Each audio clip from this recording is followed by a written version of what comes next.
एटमी India की तरफ से नमस्ते।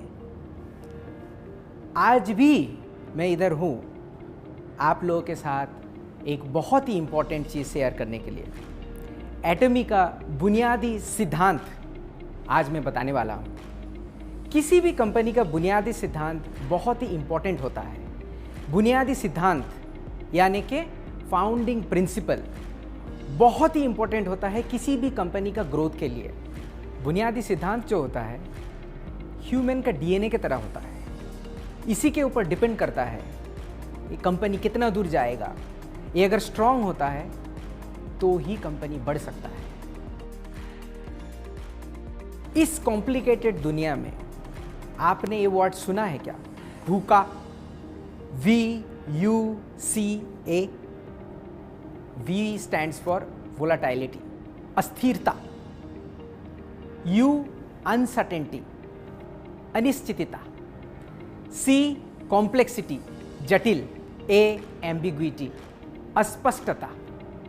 इस टाइम पे पूरे दुनिया में भूखा मचा हुआ है और हमारा फाउंडिंग प्रिंसिपल अगर स्ट्रांग नहीं होता है तो हम लोग कभी भी आगे नहीं बढ़ सकते हैं। कंपनी टूट सकती है। आपको एक आंकड़ा बताता हूँ। दुनिया में 80 to 90% कंपनी बंद हो जाता है with in 10 years, depending on the country. किसी कंट्री में 80%, किसी कंट्री में 90%।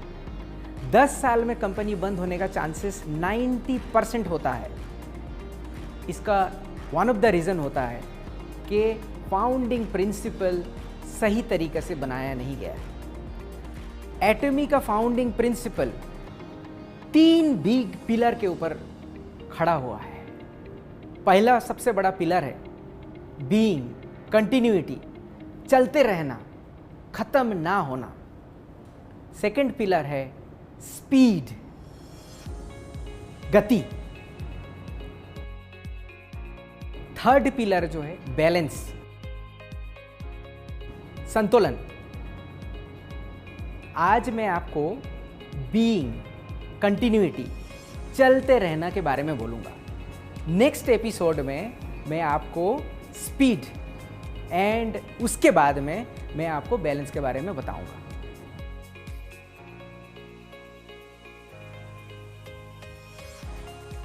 Let's talk about being.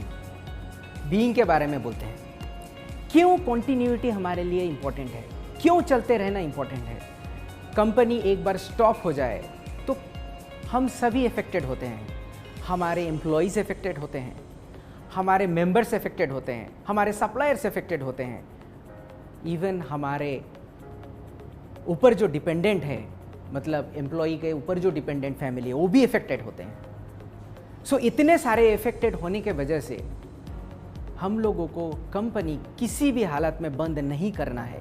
जैसे कि आपको मैंने आंकड़ा दिया था 80 to 90% कंपनी बंद हो जाता है। तो आप सोचिए उस कंपनी के एम्प्लॉय के बारे में, उस कंपनी से जुड़े हुए सारे व्यक्ति के बारे में, उनसे जुड़ा हुआ सारे परिवार के बारे में। इसीलिए कंपनी कभी भी बंद नहीं होना चाहिए। ये सबसे बड़ा प्रिंसिपल है एटमी के अंदर। कंपनी बंद होने के पीछे 3 इंपॉर्टेंट रीज़न होता है। एक होता है लागत प्रबंधन। लागत प्रबंधन मतलब कॉस्ट मैनेजमेंट के वजह से कंपनी बंद हो जाते हैं। दूसरा होता है संचालन प्रबंधन, जो कि ऑपरेशन मैनेजमेंट होता है। इसके फेलियर से भी कंपनी बंद हो सकती है। तीसरा होता है मानव संसाधन प्रबंधन, HR मैनेजमेंट।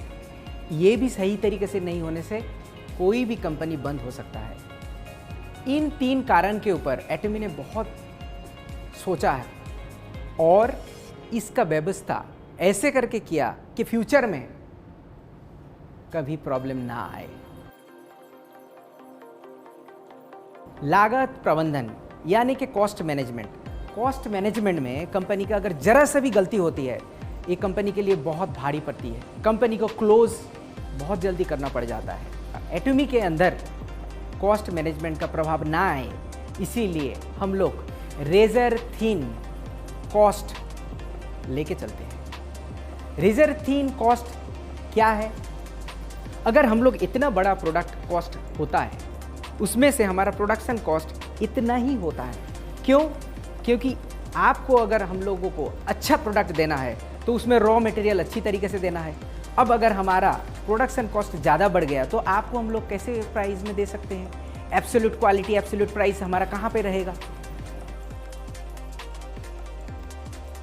कॉस्ट मैनेजमेंट में और एक हम लोग सोच समझ के डिसीजन लिए हुए हैं, ये है जीरो डेब्ट पॉलिसी। ये क्या है? इसका मतलब है हमारे जितने भी सप्लायर हैं, हम लोगों को जो सप्लाई देते हैं गुड्स, उनका 1 हफ्ते के अंदर हम लोग पेमेंट कर देते हैं और कभी भी उनका पैसा बकाया नहीं रहते हैं। इवन उनको फैक्ट्री सेटअप करने के लिए हम लोग एडवांस में पैसे देते हैं। पहले से एडवांस में अगर पैसे देते हैं तो इसका फ़ायदा कहाँ पे है? उनको कहीं से बैंक या फाइनेंशियल इंस्टीट्यूशन से उनको पैसा उधार लेना नहीं पड़ता है, उनको इंटरेस्ट नहीं लगता है। उसके वजह से क्या हुआ? मेरा प्रोडक्शन कॉस्ट भी कम गया। हम लोग उनको अगर पैसे सही टाइम पे देते हैं, हमारे लिए पहले माल अच्छी तरीके से बनाते हैं, इसका फ़ायदा हम पे नहीं होता है, इसका फ़ायदा होता है आपके ऊपर, हमारे कंज्यूमर के ऊपर। मैं आपको एग्जांपल देता हूँ। हमारे जो लामियन फैक्ट्री है कोरिया में, उसमें एक बार आग लग गया। आग लगने के बाद नास्ता नाबूद हो गई और कंपनी का CEO हमारे चेयरमैन के पास आए और बोलने लगे मेरा फैक्ट्री तो जल गया। हमारे चेयरमैन डॉक्टर हान गिल पार्क ने ना सिर्फ उनको हेल्प किया, फैक्ट्री छोटे से बड़े एक्सपेंड करके उसमें प्रोडक्शन और बढ़ा दिया और उनको एडवांस पैसा दे दिया। ये सहायता मिलने के बाद प्रोडक्शन बढ़ गया, तो ग्रेटिट्यूड से उन्होंने क्या किया? कप लामियन में 30% ज़्यादा दे दिया सेम प्राइस पर। 30% ज़्यादा किसको बेनिफिट हुआ? हमको नहीं, कंज्यूमर को बेनिफिट हुआ। सो एक हेल्प कॉस्ट मैनेजमेंट में कैसा करके इफेक्ट होता है, ये एटॉमी सही तरीके से पालन करता है। ऑपरेशन मैनेजमेंट, संचालन प्रबंधन, इसका जरा सा भी गलती होता है, ऑपरेशन में अगर जरा सा भी मिस्टेक होती है, कंपनी बंद करना पड़ता है। ये ना हो, ऐसे सिचुएशन हम पे ना हो, हम लोग बहुत सोच समझ के प्रिंसिपल सेंट्रिक ऑपरेशन से रखा हुआ है। इसमें से क्या होता है? हमारे जितने भी डिसीजंस होते हैं वो उसका बेस होता है प्रिंसिपल। एंड हम लोग काम बढ़ाते नहीं हैं, काम घटाते हैं। ऑपरेशन होते हैं काम को डिस्ट्रॉय करने के लिए। हम लोग रिपीटेड काम को कंप्यूटर को देते हैं। हमारे कंपनी के अंदर भी फास्ट एग्जीक्यूशन होता है। वेबसाइट बहुत फास्ट है। हमारा पहले दिन से 2009 से ही हम लोग वेबसाइट के थ्रू देके ऑपरेशन करते हैं। एंड फास्ट डिसीजन मेकिंग भी हम लोग यूज़ किया पहले से। कंपनी के अंदर जितना जल्दी डिसीजन मेकिंग होता है, ऑपरेशन उतना जल्दी फास्ट होता है। So principal centred operation and fast operation, इसके साथ हमारा ऑपरेशंस का रिपीटेटिव वर्क को कम करके उसे एक नया सिस्टम दिया। इसीलिए हमारा ऑपरेशंस जो है बहुत फास्ट है एंड स्टेबल।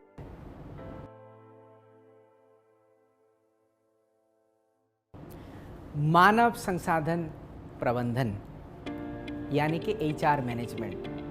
कंपनी का हर काम जो है कंपनी एक बंदा नहीं कर सकता है। कंपनी का हर एम्प्लॉय मिल के प्रोजेक्ट बनता है। कंपनी का हर बंदे का कंट्रीब्यूशन से कंपनी चलता है। इसको अगर सही तरीक़े से हम लोग संतुलन या फिर सही तरीके से इसका संचालन नहीं करते हैं तो कंपनी कभी भी आगे नहीं बढ़ सकता है। और कंपनी के अंदर हर एम्प्लॉय का कंट्रीब्यूशंस बहुत ही बड़ा माना जाता हुआ है। हमारे कंपनी के अंदर हर एक एम्प्लॉय का कंट्रीब्यूशन सही तरीके से होता है एंड उनको वो डिसीजन मेकिंग पावर दिया जाता है। ये डिसीजन पावर जो है उनका creativity and multiple different experience के तरीके से गैदर किया होता है।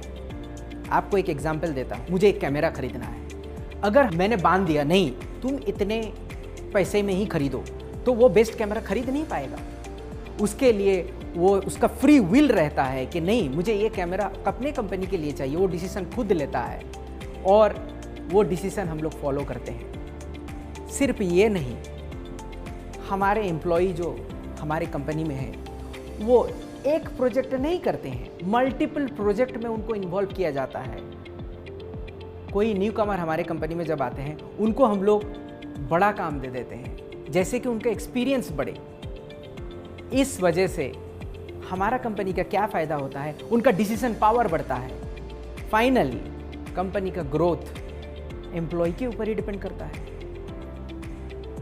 इसी वजह से एटमी ने सही तरीका से एम्प्लॉय के साथ कोलैबोरेशन करके कंपनी को आगे बढ़ाया। सो बीइंग कंटिन्यूटी, यानी कि चलते रहना हमारा धर्म होता है। ये एटमी का वन ऑफ द पिलर है। ये हमारा फाउंडिंग प्रिंसिपल का सबसे बेहतरीन और सबसे पहला पिलर है। हमारा कंपनी चलते रहना चाहिए, क्योंकि हम लोग चलते रहेंगे तभी 100 साल तक हमारा कंपनी जारी रहेगा। और सिर्फ आपका जनरेशन नहीं, आपके बच्चे और उनके भी बच्चे 100 साल तक हमारे कंपनी के साथ जुड़े रहते हैं। ये फाउंडिंग प्रिंसिपल के अंदर 3 डिफरेंट मैनेजमेंट के थ्रू देके हमारा कंटिन्यूटी जारी रखते हैं। अगली बार मैं फिर से आऊँगा और स्पीड फाउंडिंग प्रिंसिपल के बारे में आपको डिटेल्स में बताऊंगा। तब तक के लिए नमस्ते, जय हिंद।